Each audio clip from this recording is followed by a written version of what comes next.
Andi ate nesituka yinza obutaba mansion. Nebeera Pentagon. Nage baliwe banjiikiriza ennyo mugamba omukyalo oyo tannumba nnyo.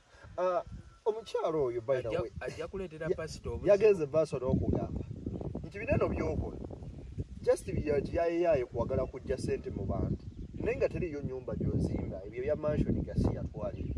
Ati kati bwe kuba kujja mu bantu ssente yes bwe baba bazituwadde era tuzikozeemu kye tulaga nabo batulage beeza Pentagon kale batulage omusingi.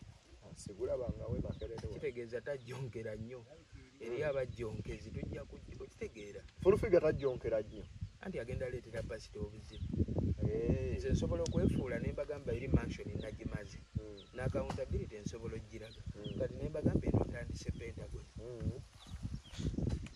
N'obanga oweddeyo naye bo bakyali olaba endiga bwe zivaayo ne zijja wano. Soda guli 5-0 guli meka. Mukunja amanyiko gundi waka plan ya Pentagon. Amanyiko waka plan ya Pentagon.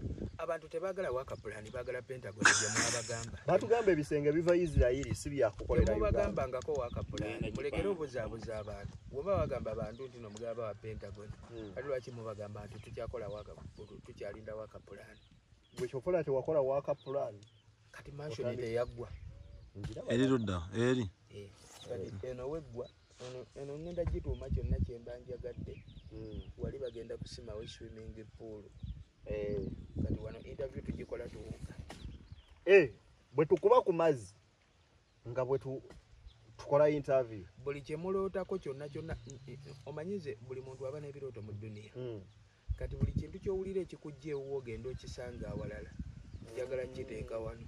Olina statement gye wakola. N'ogamba ng'abantu bwe badduka ne bagenda emagera okusinkana Bobby.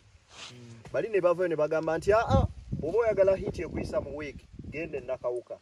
Nange njagala abantu abo nga bajja eno wange. Babeeko gye bansanga. Yes. Nze saagala bajjire mu ange eyo. Yes, njagala nti okuzimba mansion yange amaka gange nalowoozaamu ne ŋŋamba kati bukedde ofudde. Akalambo kaba kaddawa. Si byo byowulira nti akalambo bakazaayo mu bazadde baako. Naye ng'ebyaddala ofudde oli musajja mukulu nga waliwo n'abagamba mbu oli serebu. So netunuuliramu kalina gwe nali nsula gye nali mpangisa ng'ebyaddala omala okufa kalina eyo tebagenda giwa baana bo. Awo wennyini we mufulumya. By the way, obuntu bwe bayinza n'okubufulumya ng'omulambo tebannaguziika. Ojjukira ebyali ku bebidewo nga tuli mu kumuziika. Ebintu bye tebabifulumya nga omulambo tetunnaguziika. Kati nze byonna nzize mbiraba. Kyova olaba ate we nafunye buno obulwadde bwadde bwagala otwala obulamu obwongo ne bwongera okuzuukuka munko.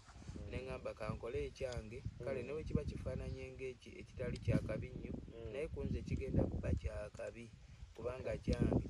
Essaawa eno ne we bukeera ne nkola mu mayiti kadoogo kange bajja kaleeta bakagamba awo yewabadde ewa taatawo n'ekyapa jjola akikawe. Okitegedde ate jjola omwesigwa.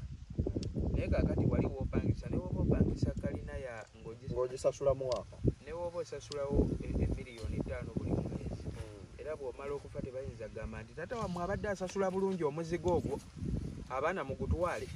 Bubaka kikuwa abavubuka mu special abali mu live. Sirina bubaka bwe ngenda bbawa kuba nange teri yabumpadde.